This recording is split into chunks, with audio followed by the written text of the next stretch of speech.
नमस्कार दोस्तों, कैसे हैं आप सब। चलिए शुरू करते हैं एक नई कहानी।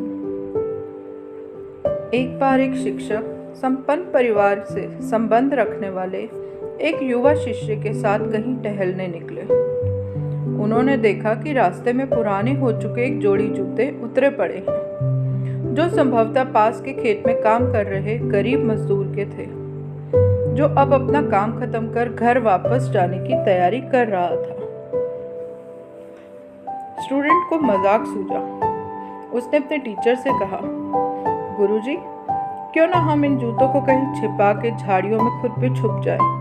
जब वो मजदूर इन्हें यहाँ नहीं पाएगा तो वो घबरा जाएगा।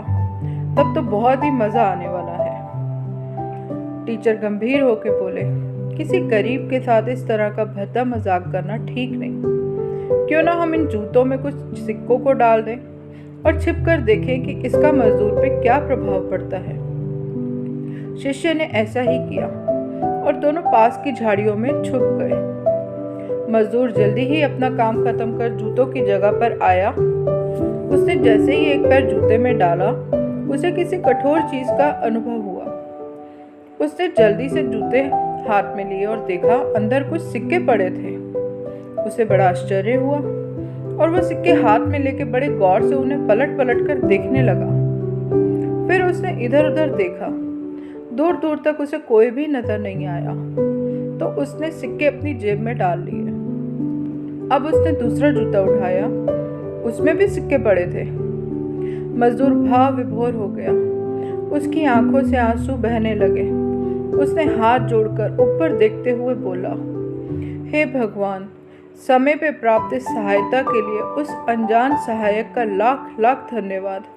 उसकी सहायता और दयालुता के कारण आज मेरी बीमार पत्नी को दवा और भूखे बच्चों को रोटी नसीब होगी।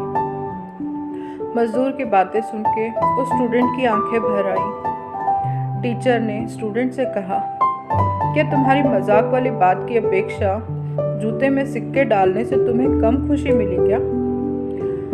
स्टूडेंट बोला, आपने आज मुझे जो पाठ पढ़ाया है उसे मैं जीवन भर नहीं भूलूंगा। आज मैं उन शब्दों का मतलब समझ पाया हूँ जिन्हें मैं पहले कभी नहीं समझ पाया था, कि लेने की अपेक्षा देना कहीं अधिक आनंददायी है।